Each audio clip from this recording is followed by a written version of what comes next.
سیرت تیری تصویر کمالات بنا کر، سیرت تیری تصویر کمالات بنا کر دانستہ مصور نے قلم توڑ دیے ہیں۔ معزز و مکرم، جیسا کہ آیت کریمہ پڑھی گئی اور کسی شاعر نے چند مصرے کہے، اس کو آپ کے سامنے پیش کیا گیا، جس سے آپ کو اندازہ لگا ہوگا کہ عنوان وہی ہمارا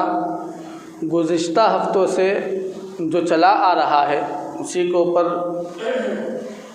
کچھ باتیں ہوگی۔ جیسا کہ گزشتہ ہفتے بات ہوئی کہ مقصد میلاد کو ہم نے بھلا کر جشن میلاد کو صرف یاد رکھا،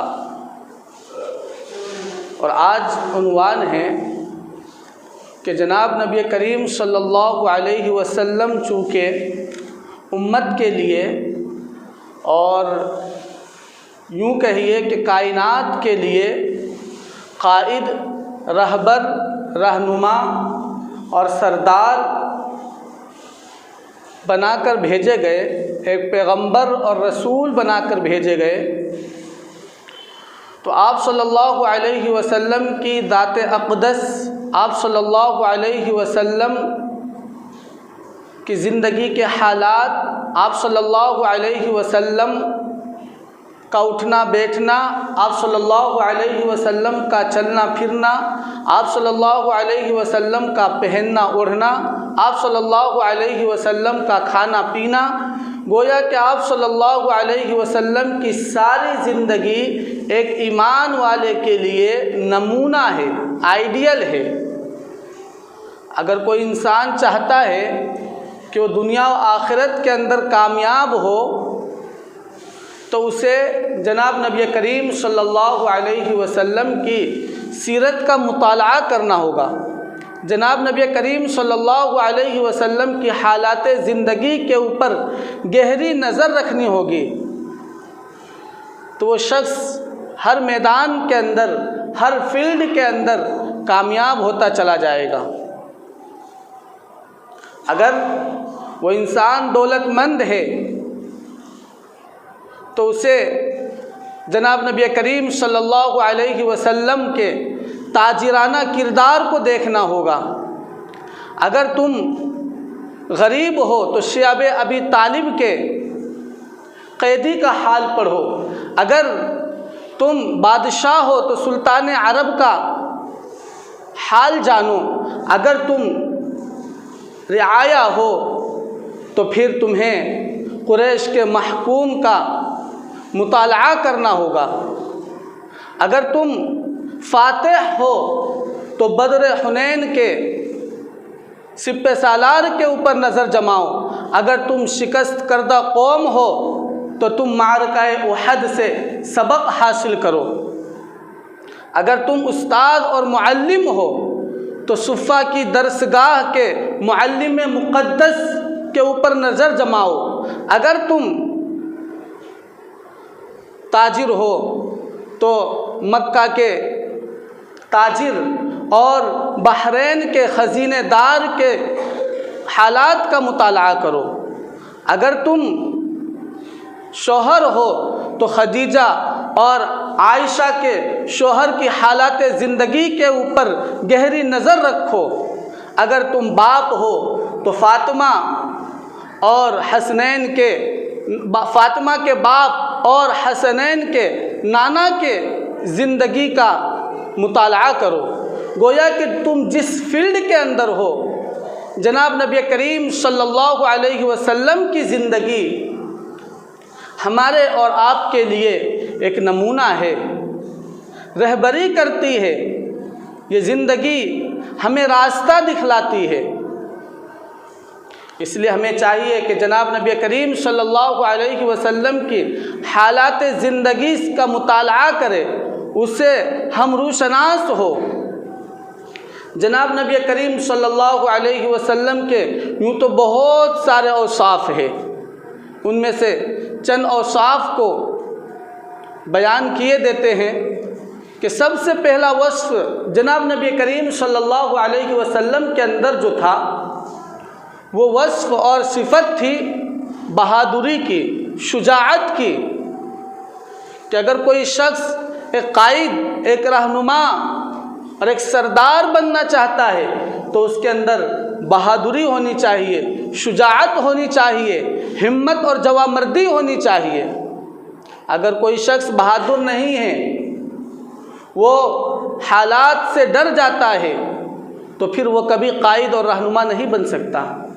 اسے حالات سے ٹکرانے کا ڈھنگ آنا چاہیے، طریقہ اور سلیقہ آنا چاہیے، ہر موڑ پر حالات کا مقابلہ کرنے کے لیے تیار ہونا چاہیے۔ یاد کیجئے اس واقعے کو کہ جب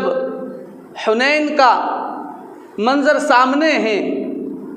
تمام صحابہ کرام رضوان اللہ تعالی عنہم اجمعین اس وہم و گمان کے اندر تھے کہ ہم نے بدر فتح کر لی، فلاں جنگ فتح کر لی، فلاں جنگ فتح کر لی، اب جب تو ہماری تعداد کم میں تھی، ابھی تو ہماری تعداد کثیر ہے، بہت زیادہ ہے، ہم ہی فتح پائیں گے، ہم ہی غالب ہوں گے۔ قرآن کریم نے اس کا نقشہ کھینچا ہے، لَقَدْ نَصَرَكُمُ اللَّهُ فِي مَوَاطِنَ كَثِيرَةٍ وَيَوْمَ حُنَيْنٍ إِذْ أَعْجَبَتْكُمْ كَثْرَتُكُمْ فَلَمْ تُغْنِ عَنْكُمْ شَيْئًا وَضَاقَتْ عَلَيْكُمُ الْأَرْضُ بِمَا رَحُبَتْ۔ اس کے اندر اسی حالات کو اور اسی نقشے کو کھینچ کر جمع کیا گیا ہے۔ اس کا خلاصہ سمجھ لیجئے کہ وہ صحابہ کرام رضوان اللہ تعالی عنہم اجمعین کے اندر، ان کے دلوں کے اندر تھوڑا سا یہ وہم آیا تھا، تھوڑا سا یہ گمان آیا تھا کہ اب تو ہم فتح حاصل کر لیں گے، لیکن حالات کچھ ایسے بن گئے کہ ان کے لیے زمین اپنی تمام تر وسعت کے باوجود تنگ ہونے لگی، وہ حالات ان سے قابو نہیں پا رہے تھے اور وہ تتر بتر ہو گئے اور دور دور ہو گئے۔ صرف 10 صحابی آپ صلی اللہ علیہ وسلم کے ارد گرد موجود ہے۔ ایسے حالات کے اندر کہ تمام صحابہ کرام آپ صلی اللہ علیہ وسلم سے تھوڑے دور ہو جاتے ہیں، لیکن آپ صلی اللہ علیہ وسلم اس حالات سے گھبرائے نہیں اور آگے بڑھتے ہیں اور کہتے ہیں انا النبی لا کذب انا ابن عبد المطلب، انا النبی لا کذب انا ابن عبد المطلب۔ یہ کلمہ اور یہ جملہ آپ صلی اللہ علیہ وسلم کی زبان اطہر کے اوپر جاری تھی، اور اس جملے کے ساتھ یہ کہتے جا رہے ہیں اور آگے بڑھتے جا رہے ہیں، اور کفار و مشرکین کا قافلہ جو ہے، ان کا لشکر جو ہے بھاگتا جا رہا ہے، راہ فرار اختیار کر رہا ہے۔ آپ صلی اللہ علیہ وسلم آگے بڑھتے جا رہے ہیں کہ میں اللہ کا سچا نبی ہوں، میں اللہ کا سچا رسول ہوں، میں کوئی جھوٹا آدمی نہیں ہوں، میں کوئی ادھر ادھر کا کسی کا بھیجا ہوا نہیں ہوں، میں اللہ کا فرستادہ ہوں، اللہ کا بھیجا ہوا ہوں، میں عبد المطلب کا بیٹا ہوں۔ یہ جملہ کہتے جا رہے ہیں اور اللہ کے رسول آگے بڑھتے جا رہے ہیں، اور ایک اللہ کے رسول صلی اللہ علیہ وسلم کے آگے بڑھنے کی وجہ سے سارا لشکر خالی ہو جاتا ہے، اور پھر یہ فتح مسلمانوں کے حق میں ہوتی ہے۔ تو ایسا بہادر اور شجاع ایک سردار کو اور ایک رہبر کو اور ایک قائد کو ہونا چاہیے۔ دوسری صفت جو آپ صلی اللہ علیہ وسلم کی تھی وہ تھی نرم خو، نرم گو، یعنی نرم بولنے والے، نرم اخلاق والے۔ آپ صلی اللہ علیہ وسلم کے اندر یہ صفت بھی نمایاں طور پر تھی کہ آپ صلی اللہ علیہ وسلم کے پاس کوئی اپنی بات رکھنے کے لیے آتا تو آپ صلی اللہ علیہ وسلم اپنا کان اس کی طرف کر دیتے، کوئی راز و نیاز کی بات کرنے کے لیے آتا اس کے لیے الگ وقت دیتے، اس کے لیے الگ بیٹھ کر اس سے گفتگو کرتے۔ اگر کوئی شخص اپنا کوئی معاملہ لے کر آتا تو رسول اللہ صلی اللہ علیہ وسلم اس کے لیے نرم ہو جاتے اور بالکل نرمی کے ساتھ، تواضع کے ساتھ، انکساری کے ساتھ جناب نبی کریم صلی اللہ علیہ وسلم اس کے معاملے کو، اس کے مسئلے کو حل فرماتے تھے۔ تو یہ آپ صلی اللہ علیہ وسلم کے اندر نرم ہو، یعنی نرم عادت، نرم بولنا۔ قرآن کہہ رہا ہے نون والقلم وما یسطرون ما انت بنعمت ربک بمجنون وان لک لاجرا غیر ممنون وانک لعلی خلق عظیم، کہ آپ صلی اللہ علیہ وسلم کے اخلاق تو سراپا خلق پر تھا، سراپا نرم تھا اور ایک اچھا اخلاق تھا۔ اس لیے ہمیں بھی چاہیے کہ آپ صلی اللہ علیہ وسلم کے صفت نرمی کو برتے، نرم بولنا، نرم عادت رکھنا۔ اور ایک صفت آپ صلی اللہ علیہ وسلم کی جو تھی وہ تھی استقامت کی، جمنے کی، کسی بھی چیز کے اوپر جم جانا، کسی بھی چیز کے اوپر قائم رہنا۔ ایک حدیث پاک بھی ہے احب الاعمال الی اللہ ادومها وان قل، کہ اللہ کے نزدیک سب سے محبوب عمل، سب سے پسندیدہ عمل وہ ہے جو تھوڑا ہو، جو مسلسل کرنے والے ہو اگرچہ وہ تھوڑا ہو، یعنی جس کے اوپر تسلسل ہو، دیام ہو، ہمیشگی ہو، اور چاہے وہ عمل جو ہے وہ تھوڑا ہی کیوں نہ ہو۔ یہ حدیث کا مفہوم ہے۔ ایک شخص ہے کہ وہ رات بھر اس نے تہجدیں پڑھ لی، رات بھر اس نے نوافل کے اندر گزار لیے، اور پھر دوسرے دن غائب رہا، پھر ایک دن پڑھا، ایک ہفتہ غائب رہا، ایک نے 2 دن خوب کثرت سے اس نے 5 وقتہ نمازیں پڑھی، تہجد پڑھے، اوابین، چاشت، اشراق، ساری نمازیں پڑھی اس نے، صلاۃ التسبیح ہے، صلاۃ المسجد ہے، تحیۃ المسجد، تحیۃ الوضو، یہ ساری نمازیں اس نے پڑھی، لیکن 2 دن کے بعد، 4 دن کے بعد وہ پھر اپنی حالت پر آ جاتا ہے۔ تو ایسا عمل اللہ کے نزدیک اتنا پسندیدہ نہیں ہے جتنا کہ ایک شخص 5 وقتہ نماز پڑھتا ہے، فرائض و واجبات کو اور سنن کو ادا کرتا ہے، لیکن نوافل کو نہیں کرتا، تو یہ اللہ کو زیادہ پسند ہے، بشرطے کہ وہ اس کے اوپر قائم و دائم ہو، ہمیشہ اس کو کرتے رہتا ہو۔ تو یہ ہے استقامت۔ قرآن کریم کے اندر بھی ہے 24ویں پارے کے اندر ان الذین قالوا ربنا اللہ ثم استقاموا تتنزل علیہم الملائکۃ الا تخافوا ولا تحزنوا وابشروا بالجنۃ التي کنتم توعدون، کہ وہ شخص جس نے کہا میرا رب اللہ ہے، ان الذین قالوا ربنا اللہ، ہمارا رب اللہ ہے، ثم استقاموا، پھر اس کے اوپر جمع رہا، یعنی اللہ کے احکام کے اوپر، نبی کے فرمان کے اوپر اور نبی کی شریعت کے اوپر اور دین اس شریعت کے اوپر، دین حنیفہ کے اوپر وہ قائم و دائم رہا، تو پھر کیا ہوگا؟ ثم استقاموا تتنزل علیہم الملائکہ، تو اس کے اوپر فرشتے مدد کے لیے آئیں گے، اس کے اوپر فرشتے مدد کے لیے اتریں گے، تتنزل علیہم الملائکہ اللہ تخافوا، اسے ڈرنے کی ضرورت نہیں ہے، ولا تحزنوا، اسے غم کرنے کی ضرورت نہیں ہے، وابشروا بالجنۃ التي کنتم توعدون،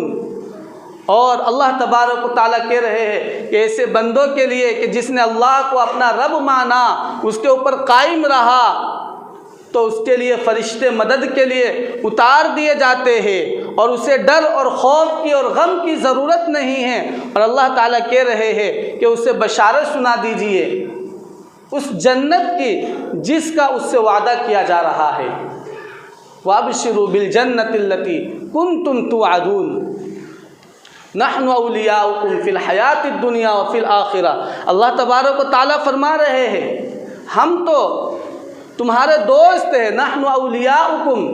فی الحیات الدنیا، دنیاوی زندگی کے اندر بھی، فی الحیات الدنیا وفی الآخرہ، اور اخروی یعنی آخرت کی زندگی کے اندر بھی، مرنے کے بعد قبر کے اندر جب ہم جائیں گے، وہاں سے لے کر جنت تک کے جو زندگی ہے اس کے اندر بھی اللہ تبارک و تعالی ہمارا دوست ہے۔ اور پھر جس کا اللہ تبارک و تعالی دوست بن جائے، اسے کس چیز کی ٹینشن ہے، کس چیز کا غم ہے، کس چیز کی فکر ہے، کوئی غم، کوئی ڈر، کوئی خوف کسی بھی چیز کا اس کے لیے نہیں ہے، بشرطے کہ اس نے اللہ کو اپنا رب مانا ہو، حقیقی رب مانا ہو، صرف زبان تک وہ محدود نہ ہو بلکہ دل کے اندر اتر گیا ہو۔ تو ایسے لوگوں کے لیے جنت کی بشارت ہے، دنیا و آخرت کے اندر بھی اللہ اس کا دوست ہوگا۔ اور وَلَكُمْ فِيهَا مَا تَشْتَهِي أَنفُسُكُمْ وَلَكُمْ فِيهَا مَا تَدَّعُونَ۔ اب جنت کے اندر تو اللہ تبارک و تعالی اس کو جنت کی خوشخبری دے رہے ہیں، لیکن وہاں بھی تو دنیا کی طرح کھانا پینا وغیرہ تو ہوگا ہی، جائے کہ عبادت وغیرہ نہیں ہے، تو اس کے لیے ہر وہ چیز مہیا ہوگی کہ وَلَكُمْ فِيهَا مَا تَشْتَهِي أَنفُسُكُمْ، جو تمہارا دل چاہے، جو تمہارا من چاہے، وہاں پر من چاہی زندگی ہوگی۔ اگر یہاں ہم نے رب چاہی زندگی گزاری ہوگی تو اس لیے ہمیں چاہیے کہ ہم دنیا کے اندر رب چاہی زندگی گزارے تو اللہ تبارک و تعالی آخرت کے اندر ہمیں من چاہی زندگی سے سرفراز کرے گا۔ وَلَكُمْ فِيهَا مَا تَشْتَهِي أَنفُسُكُمْ، جو من چاہے گا وہ اسے پیش کیا جائے گا۔ وَلَكُمْ فِيهَا مَا تَدَّعُونَ، اور جو کوئی چیز وہ بلائیں گے، جس کو وہ پکاریں گے، ہر چیز اس کے پاس حاضر ہوگی۔ تو اللہ کے پیارے حبیب صلی اللہ علیہ وسلم کی ایک صفت، وہ صفت ہے استقامت کی صفت ہے، وہ قائم رہنے کی صفت ہے۔ ایسا نہیں ہے کہ آپ صلی اللہ علیہ وسلم نے کچھ عمل کر لیے پھر اس کے بعد اسے چھوڑ دیا، کچھ عمل جوش کے اندر کر لیے پھر اس کے بعد اسے تیاگ دیا، نہیں، آپ صلی اللہ علیہ وسلم نے یہ تعلیم دی ہے کہ ہم نے اگر تھوڑا ہی عمل کرنا ہے لیکن اگر دوامت کے ساتھ اس کے اوپر قائم رہتے ہوئے ہمیشگی کے ساتھ مسلسل کرتے رہے تو پھر اللہ تبارک و تعالی اس کے اوپر بڑے بڑے انعامات فرماتے رہتے ہیں۔ اور ایک صفت جناب نبی کریم صلی اللہ علیہ وسلم کی یہ تھی کہ آپ صلی اللہ علیہ وسلم حالات سے باخبر رہتے تھے، حالات کا جائزہ لیتے رہتے تھے، اور قوت فیصلہ آپ صلی اللہ علیہ وسلم کے اندر کوٹ کوٹ کر بھری ہوئی تھی۔ قوت فیصلے کی صفت کوٹ کوٹ کر بھری ہوئی تھی۔ ایسا نہیں ہے کہ آپ صلی اللہ علیہ وسلم حالات سے ناواقف تھے۔ حالات سے باخبر ہونا بھی ایک مومن کے لیے ضروری ہے، اور مومن کی فراست کے اندر ایک یہ چیز بھی ہونی چاہیے کہ حالات سے وہ باخبر ہو، کہاں پر کیسے حالات بن رہے ہیں، کہاں کیا ہو رہا ہے، اسے ایک رہبر کو اور ایک قائد کو خاص طور سے باخبر رہنا چاہیے۔ اسے زندگی کے کس موڑ پر کس فیصلے کو نافذ کرنا ہے اس کا ایک قوت ہونا چاہیے۔ ایسا نہیں ہے کہ اسے تو آ ہی نہیں رہا، اب ہم کیا کریں، اب کوئی فیصلہ لے ہی نہیں پا رہے ہیں، مذبذب کے اندر ہے کہ مذبذبین بین ذلک لا الہ الا ولا الہ الا، نہ ادھر جا رہے ہیں نہ ادھر جا رہے ہیں، فیصلہ ہو ہی نہیں رہا ہے۔ ایک رہبر کے اندر، ایک قائد کے اندر قوت فیصلہ ہونا چاہیے، حالات سے باخبر ہونا چاہیے۔ آپ صلی اللہ علیہ وسلم کی زندگی دیکھیے، آپ کی سیرت اٹھا کر دیکھیے، آپ صلی اللہ علیہ وسلم مسجد نبوی کے اندر صحابہ کرام رضوان اللہ تعالی عنہم اجمعین کے درمیان خطاب فرما رہے ہیں۔ آپ صلی اللہ علیہ وسلم سینکڑوں میل جنگ ہو رہے ہیں، وہاں کے حالات صحابہ کو سنا رہے ہیں۔ کہ دیکھیے زید بن حارث شہید ہو گئے ہیں، جعفر طیار شہید ہو گئے ہیں، عبداللہ بن رواحہ شہید ہو گئے ہیں، اب ایک اللہ کی تلوار جو قیادت سنبھالے ہوئی ہے، یعنی حضرت خالد سیف اللہ رضی اللہ تعالی عنہ، انہوں نے ابھی قیادت سنبھالی ہے۔ یہ حالات آپ صلی اللہ علیہ وسلم اپنے صحابہ کو دے رہے ہیں، تو ایک قائد کو، ایک رہبر کو، ایک رہنما کو، ایک سردار کو اور ایک گارجین کو حالات سے باخبر ہونا پڑے گا، اس کے اندر قوت فیصلہ ہونا چاہیے۔ آپ صلی اللہ علیہ وسلم بخوبی ہر چیز سے واقف تھے، وہ جانتے تھے کس صحابہ کو کہاں بھیجنا ہے، کس صحابہ سے کس کام کو کروانا ہے اور کہاں پر کس معاملے کو حل کرنا ہے۔ ان تمام چیزوں سے آپ صلی اللہ علیہ وسلم بخوبی اس کی صفت سے بھرے ہوئے تھے۔ تو ہمیں بھی چاہیے کہ آپ صلی اللہ علیہ وسلم کی صفت ہمارے اندر آنی چاہیے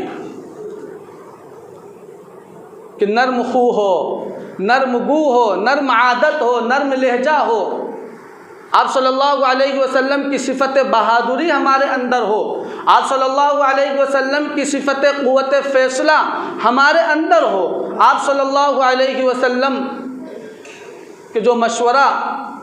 لینے کی صفت تھی یہ بھی ہمارے اندر ہونا چاہیے کہ ہم اپنے چھوٹوں سے بھی مشورہ لیں، اپنے بڑوں سے بھی مشورہ لیں۔ قرآن کا حکم ہے وَشَاوِرْهُمْ فِي الْأَمْرِ فَإِذَا عَزَمْتَ فَتَوَكَّلْ عَلَى اللَّهِ، کہ مشورہ تو اللہ کا حکم ہے۔ نبی کریم صلی اللہ علیہ وسلم کا طریقہ ہے، سنت ہے، صحابہ کرام رضوان اللہ تعالی عنہم اجمعین کی ضرورت کی عادت تھی، صحابہ کرام رضوان اللہ تعالی عنہم اجمعین کی عادت تھی مشورہ لینا، اور ہماری ضرورت ہے کہ اگر ہم گھر کے اندر بھی ہو، کسی معاملے کے اندر، شادی بیاہ ہو یا کوئی بھی معاملہ ہو، اس سے پہلے ایک پورے جمعے کے اندر اس کے اوپر بات ہو چکی ہے، اب آپ کو کیا معلوم کہاں تک یاد ہے نہیں ہے، لیکن ہمیں جہاں تک یاد پڑتا ہے ایک جمعے میں اس کے اوپر مستقل بات ہو چکی ہے کہ مشورہ کے لیے کس طرح سے کیا آداب ہے، کیسے کرنا چاہیے، کس کی بات ماننی چاہیے، کس کی نہیں ماننی چاہیے، اور کب مشورہ کرنی چاہیے۔ تو یہ ساری چیزیں اپنے ذہن کے اندر رکھ کر قوت فیصلہ آپ کے اندر ہو، مشورہ ہر ایک سے لے، قوت فیصلہ کی صفت آپ کے اندر ہو کہ کیا بہتر ہوگا۔ تو بہرحال یہ ساری چیزیں جو ابھی چند اوصاف، 4 اوصاف یا 5 اوصاف آپ کے سامنے ذکر کیے گئے ہیں، وہ اوصاف کو اپنی زندگی کے اندر لانے کی ہم سب مل کر کوشش کریں، تب جا کر ہم ایک بہترین رہبر، بہترین قائد اور رہنما بن سکتے ہیں، بہترین گارجین اور ذمہ دار بن سکتے ہیں۔ آپ صلی اللہ علیہ وسلم کی اوصاف، آپ صلی اللہ علیہ وسلم کی زندگی جب تک ہماری زندگی کے اندر نہیں آئے گی، ہم اس وقت تک ناکام رہیں گے۔ آپ صلی اللہ علیہ وسلم کے طریقے اگر ہماری زندگی کے اندر نہیں ہیں تو ہم ناکام ہیں۔ اس لیے ہمیں چاہیے کہ ہم کوشش کریں، جد و جہد کریں اور آپ صلی اللہ علیہ وسلم کی صفت کو اپنی زندگی کے اندر لائیں۔ آمین وآخر دعوانا الحمدللہ رب العالمین۔